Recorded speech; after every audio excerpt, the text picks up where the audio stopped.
issue. It occurs to me that with reference to the mun, so Chazal tell us that there was a difference between the tzaddikim and the beinanim,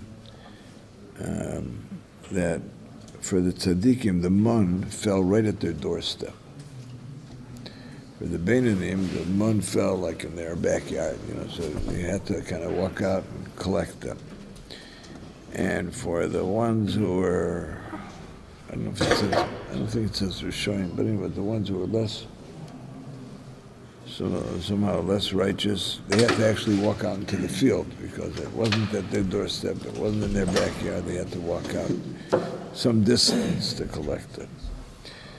So, Chazal say that was one of the reasons that Bnei Yisrael complained about the mun, because it was a commentary on their, they every day they had it was like a report card.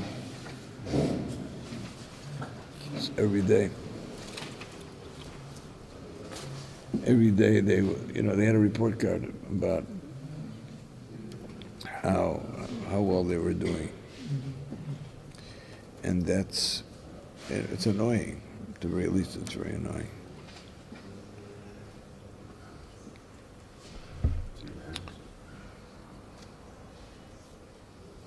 It's also a public report card. What? It's also a public report card. It's a public report. So my question over here was, we know how sensitive the Rabbi Michel is about the issue of embarrassing people. So this would be like a public humiliation.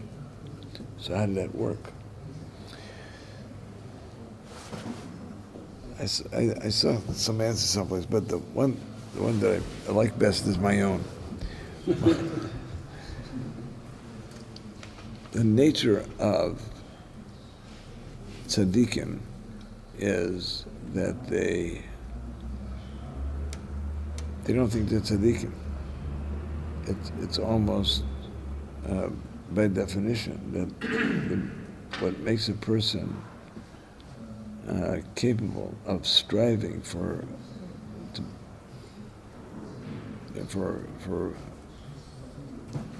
to better themselves is that they don't see themselves as having arrived. So what happened, I believe, was that the mun fell for everybody in the same place. There was mun at the front door, there was mun in the backyard, and there was mun in the fields. The righteous people, the tzaddikim, when they took their bag, honey, would you go out and collect the mun? I mean, that was like, so the tzaddikim would not bend down to pick up the mun at their front door because they didn't believe that if they filled up the bag, that when they brought the bag inside, there would be anything in it.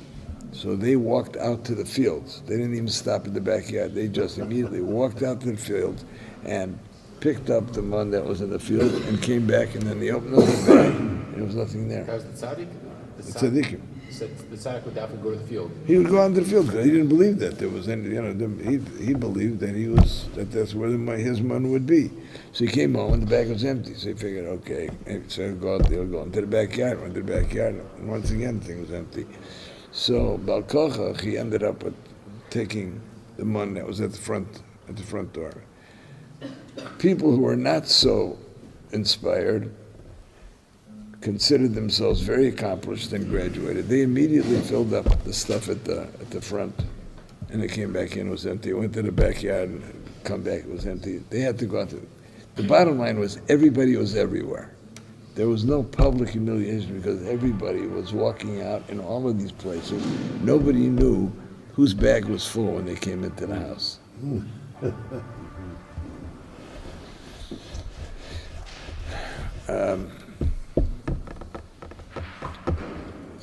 In a certain sense, similarly, the amazing thing about that is that tzaddik did the same thing every day, thinking the same thing every day. Right, absolutely. Yeah.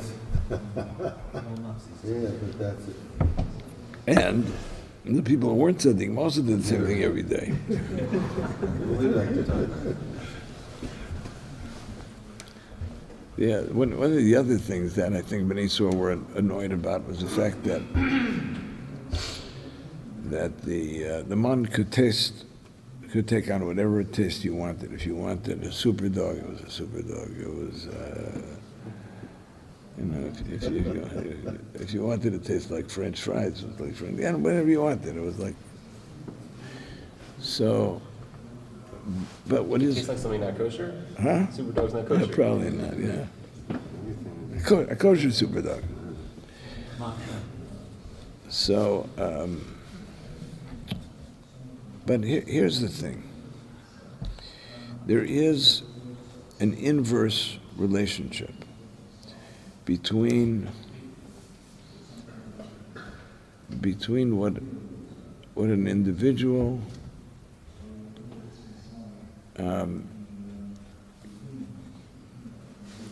can integrate spiritually with what he is invested in physically. In other words, if a person is very much in servitude to the pursuit of pleasure, right? So that's kind of where he is. He's immersed in pleasure. Somehow corresponding to where he is on that spectrum of pursuing pleasure, inversely, that's where he's going to be spiritually. Because it's like Shem told Rivka,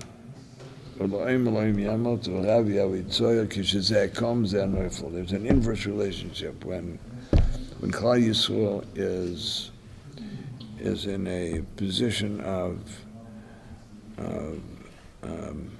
spiritual excellence,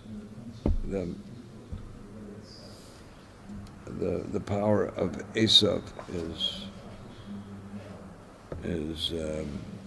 is weakened, and when we're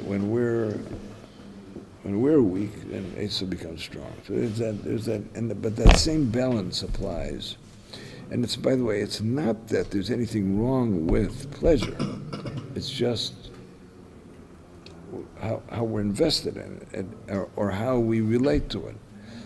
And the pursuit of pleasure can be a very, a variation on the theme of idolatry. Because if we're engaged in self-worship, so we're not bowing to a graven image, but that's what we're after. That's where our attention is. That's where our finest thoughts are. That's where we're.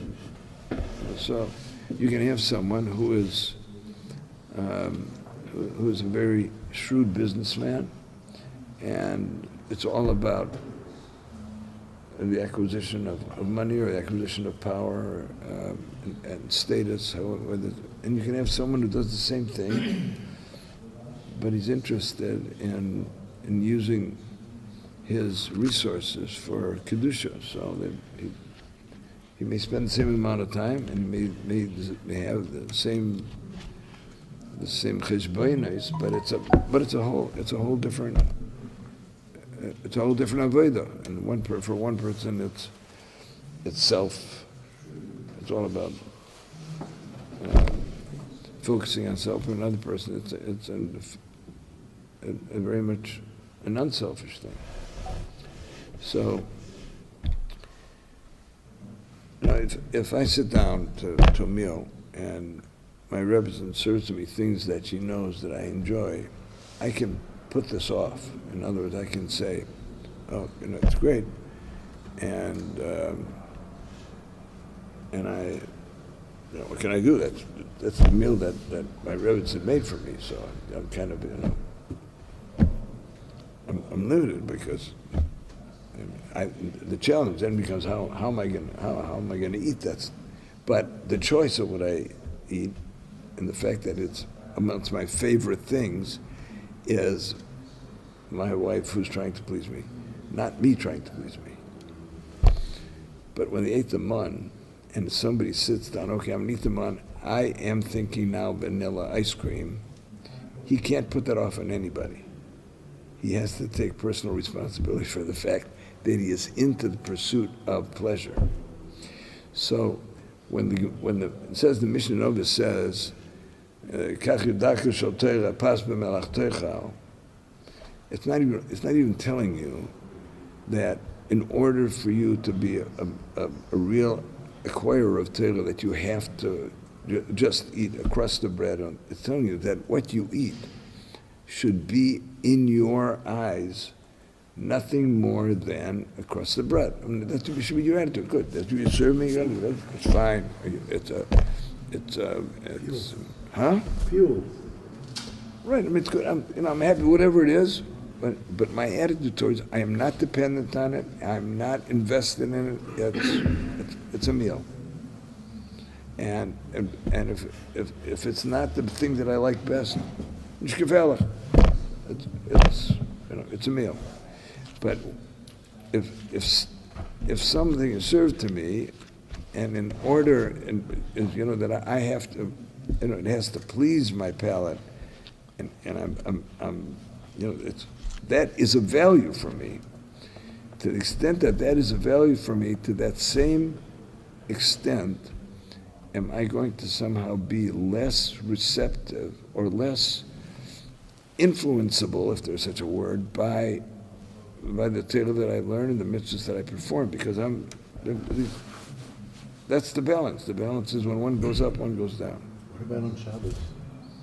So there, we know that that the Rabbi Michel says that kind of eating, even if it's for the sake of pleasure, is a mitzvah. So I mean it's not a stira, because that's the way the Rabbi Michel established it. So it's not going to have that inverse relationship. You're saying the bracha was really a test, meaning even the tzaddikim, who in theory can taste whatever they want, they would want it to taste like bread. Right. So, but Klal Yisrael, they complained about it because they knew that they couldn't shift the responsibility to anybody. They knew that, so it was annoying to them. It was annoying to them because they knew that the reason that they were not achieving everything they could be achieving on that spectrum of spirituality was their own fault. They couldn't say Oish Hashem Esati Mother. They couldn't do that. Is it possible to enjoy something during the week and have kavanah that Hashem is loving me? Absolutely. That's it. In that case, does that corrupt you? No. I think if you taste something during the week and it becomes a source of gratitude to the Shalom, that in and of itself is already a connection. You've connected it. You recognize that the source has done something, because it's not arbitrary. The fact is that even though you chose maybe the vanilla ice cream, but clearly Shalom is happy about the fact that you can enjoy it and connect it to him. So it'd be a matter of transferring from being self-centered, this is something I want, to saying, thank you, Hashem. Right. I like this. Right. I appreciate your gift. Not in sort of the opposite of matzah then. What? Not in sort of the opposite of matzah. The man was sort of the opposite of matzah. Right. So the whole point was it's nothing. So it was good that they asked to get, that they didn't like the man? No, it wasn't good. It wasn't good. The fact that they complained about it showed that they were not willing to assume responsibility. And they're just asking for that Yitzhar to be taken away. They were. I think the reason that they're criticized for it is because of the fact that they were trying to evade responsibility. Sorry, what do you mean evade responsibility? Take responsibility for the month? In other words, Like bread? you could approach the mon as a source of nourishment and and a gift from a Kadosh Baruch Hu, and not turn it into a I don't know what the word is for somebody who's really invested in food. What do you call those guys who are? Gourmet? Astronaut? That's good. Or gourmand? No, a guy who's like, who does, It's like a hedonistic experience. Hedonistic experience. Right. It's all about the pleasure. right, it's all about the budget. So, I mean, if somebody, and he invested with it, it tastes good. Epicurean? Okay, but maybe something like Epicurus, that. Epicurean. What? Epicurus, Epicurean, that's the... Oh, it could be. There's, I think I told you this about the Rebbe who comes in and finds this chassid eating very lustily in the sukkah. And he taps him on the shoulder and he says to him, Moshe, you're not eating in the sukkah. So he looks up, he sees Rebbe jumps up, he says, but I'm sitting in the sukkah. In Yiddish it is, Du esst nicht in Sukkah, du liegst in Teller. You're not eating in the sukkah, you're lying in your plate. You're not in the sukkah, you're in your plate. So, I mean, that's the difference. The difference is whether or not somebody is when the Rebbe of Rizhin was fleeing, he was fleeing, they were after him, they maligned him to the Tsar that he was, because he lived very royally. He was kind of the exception amongst the Hasidic tzaddikim. Huh? The Rizhiner, the Rebbe of Rizhin. So he lived there, spent. So they wanted to imprison him. So he had to flee. So I think he went through Poland, and in order for him to be able to go through or to leave Poland, he needed some sort of visa. They went to, I think the Rov then of Warsaw was this of Meisler. She was a Goyen Elam. So there was a delegation that came from the Rizhiner Chassidim that the government would recognize the chief rabbi of Warsaw's attestation that the Rebbe was legitimate, that he was everything that they said, and that he deserved to be given this visa. So they came to him, and he was sitting with his Talmidim, and they asked him if he would please sign off. Well, he didn't know anything about the Hasidic tzaddikim. That was not his thing. So he said, "Tell me something." He said to the Chassidim, "Tell me something about your Rebbe, so that I'll have some sense of whether he's, really deserves this attestation." So it was interesting. So they said to him, when he eats his soup, he does not bend his head to the spoon. He brings the spoon to his mouth, and he does not bend his head. Everybody laughed. I mean, that's what you say about a godel, they bring this. But the Rabbi of Warsaw did not laugh. He said, "You know what? Come back this afternoon." He came back this afternoon. He said, "I'll sign off. No problem." So the Talmidim said to him later on, "What happened?" He said, "I went home and I asked my wife to make some soup, and I found that whenever I wanted that I bent over to somebody has that kind of sense that the food comes to him, he doesn't go to the soup. It's a person who, he's got a person who's living with a certain mindfulness." We're learning in the Shavtim Shiur about he narrowed down his army to 300 of Hashem. One bechina was the way they drank water. They lifted it, according to some of the questions, lifted up but then instead of bending. Then he said that.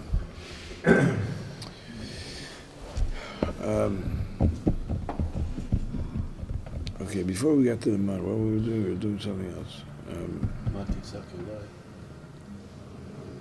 Titzak Eloi, now it's something else. Something you said? No, I just talked about the man, About the man. Shabbos, No, the man. she said about. Let's talk about the school. Huh?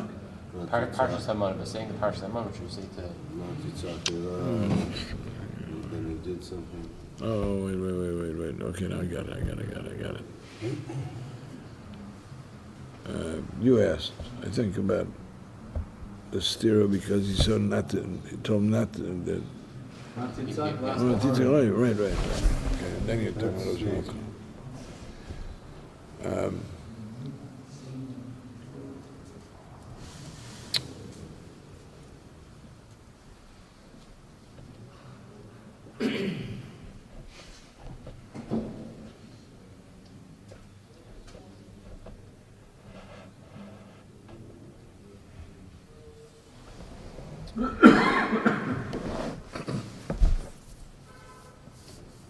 The Medrash records the dialogue between Moshe Rabbeinu and the sea. Moshe Rabbeinu comes and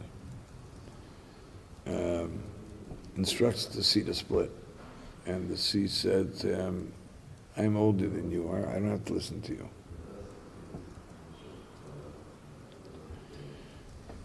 So, I was created on the third day, you were created on the sixth day, so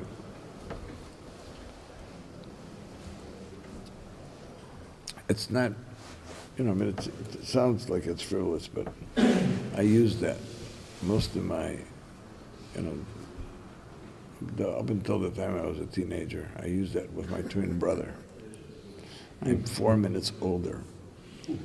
So I would always remind him that I had a certain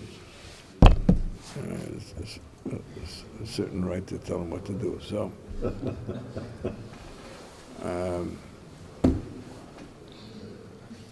and interestingly enough, every year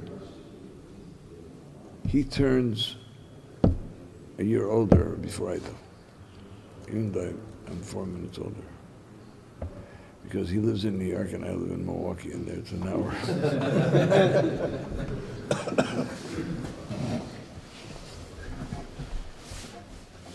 Did you have that one figured out before the You know? No, you didn't. Is that why he's a So you should make Aliyah. Make Aliyah. I finally have a reason.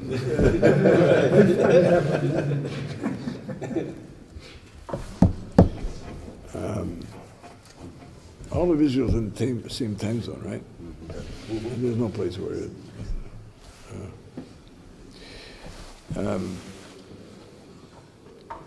So here's the. So Moshe Rabbeinu goes back to Hashem and says, I went to the sea, and the sea told me to get lost, which I do. So Hashem says to him, okay, you go back and tell the sea that, I said so. So he goes, and nothing happens, and then Hashem says to him, Harim esmatcha, lift your hand up, and then it says that Hashem appeared next to his hand. So when the sea beheld the fact that the Shekhinah was on next to Moshe Rabbeinu's hand, the sea split. I said there's lots of Mamlech Hazal why the sea split, but anyway, that's one depiction of how that happened. They say it's split because of Yosef. So one is because of the Oren of Yosef, right? Which is a Pele, because here's Moshe Rabbeinu couldn't get it to split. 600,000 Yidden couldn't get it to split. And the Atzmos of Yosef. Right. I mean, it's Okay, a so Pele. there's got to be about 2.5 million pshatim on Rabbi Michel Yosef. Huh? I only know one. Oh, do you? Okay, so that's, if you know one, then you're ready. You're on your way. Anyway, so,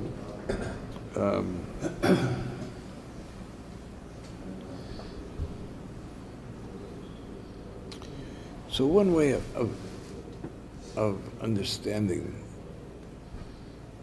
that medrash goes to one of the considerations about how do you know that somebody really loves you?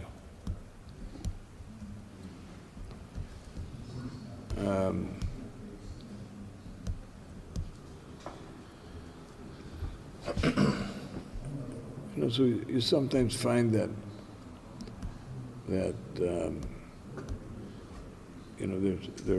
there's a famous book of languages of love, the 5 languages of love. You familiar with that, Ellie? Who wrote that book? Huh? Who is it? 5 love languages. 5 love languages. In the languages of love, I'm convinced, we have a bunch of therapists amongst the group here, that it's not the big things, it's the small things. It's not the big things, it's the small things. It's the tiny little things that really transmit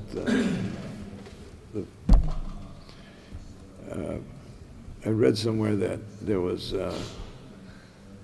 someone asked one of the rabbis. So he asked him, well, what's all this thing about, about measurements, and it's Kiddush cup has to be 4 ounces, and matzah has to be kazayas, and all these little details about religion, spirituality. It's the crescendo experiences. What's this little thing? So he said to him, you know what? Give me your email address, and I'll send you an explanation to your question, a response to your question. So he gives him his email thing, and then he's waiting. Nothing comes. It's 1 day, it's a week, it's 2 weeks. So about the end of the month, he sees the rabbi. He says, Rabbi, you promised me I sent you my email. He said, I did. I answered you right away. He said, impossible. I never got anything. He said, well, I'll show you.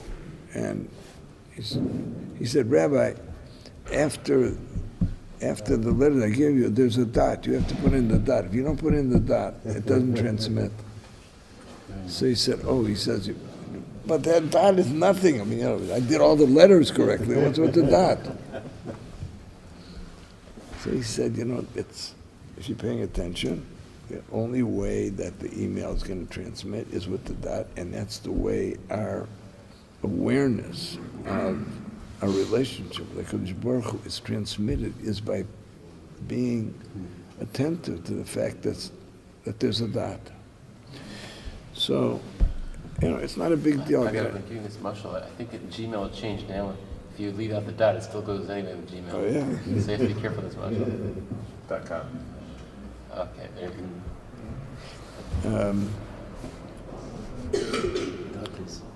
go. So there are little things, the little things. I tell in my chusn speech, I said, find out, what means something to your kala. It doesn't have to be anything big. But if you know that, picking up your socks off the floor means something to her, pick up your socks off the floor, it transmits a message. They're small things, that, something, that to bring home, something that that means something to her. It doesn't have to be a big deal.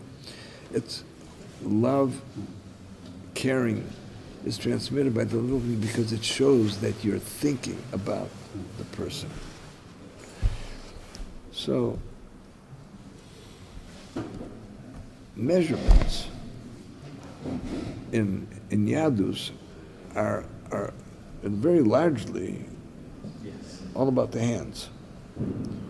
So certain measurements are a goidel, what's the thumb. Certain measurements are etzba, zeres, tefach, amma. It's all, it's sometimes it's this, it's all. So in a certain sense, our hands become symbolic of the fact that when we act, these are really the KSY, these are really that we act with awareness, attention, focus, discipline, measurement. This represents the fact that our relationship with HaKadosh Baruch Hu is one in which we want to show the Rebbeinu Shalom that we want to do His will in His way. So if fulfilling the message of Cherus is by eating a kazayas, then we want to eat a kazayas. So we're going to measure the kazayas. We'll figure it out somehow. We'll put an egg in water in this place or water. We'll do whatever is. So it's in those measurements. So Moshe Rabbeinu over here needs to establish his moral authority over the sea. The sea has a fixed nature. My orders are to flow. And Moshe Rabbeinu comes along and says, my person is really a living expression of the fact that I am a divine vehicle. The things that I do are all consistent with the Rebbeinu Shalom's will. So the Rebbeinu Shalom says to him, and there's one medrash that says, he says to Moshe, you can approach the sea with the mata, which you've done all of your miracles. The time has come for you to be the mata. You have to be the one who's in a certain sense, through whom the divine presence. It's not an instrument. You're that expression of the divine presence. Throw away the mata, and just lift up your hand. And when you lift up your hand, if what the sea beholds is the Shekhinah, because your hand is representative of the fact that you live in a measured way with all of the attention to the little dots in the email address.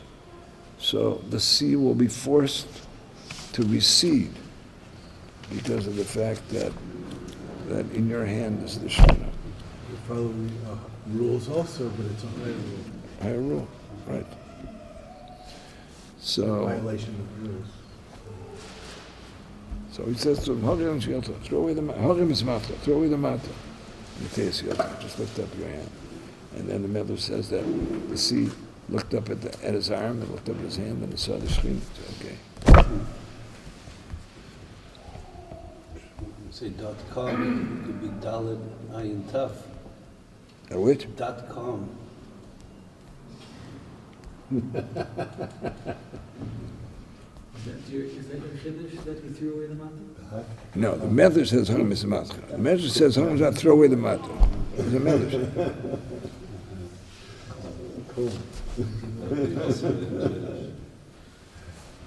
I mean, the Gemara in Baruch says that. I think it was Rabbi Michel came to visit somebody who was sick. I forget who it was. And he said to him, Chavivin alecha yisurin?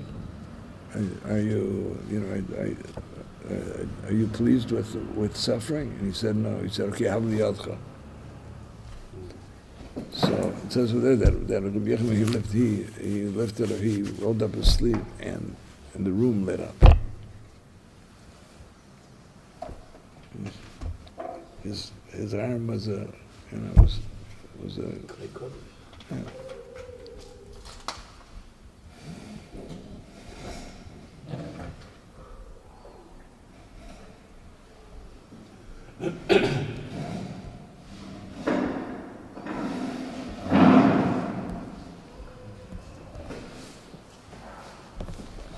Okay. Level 50.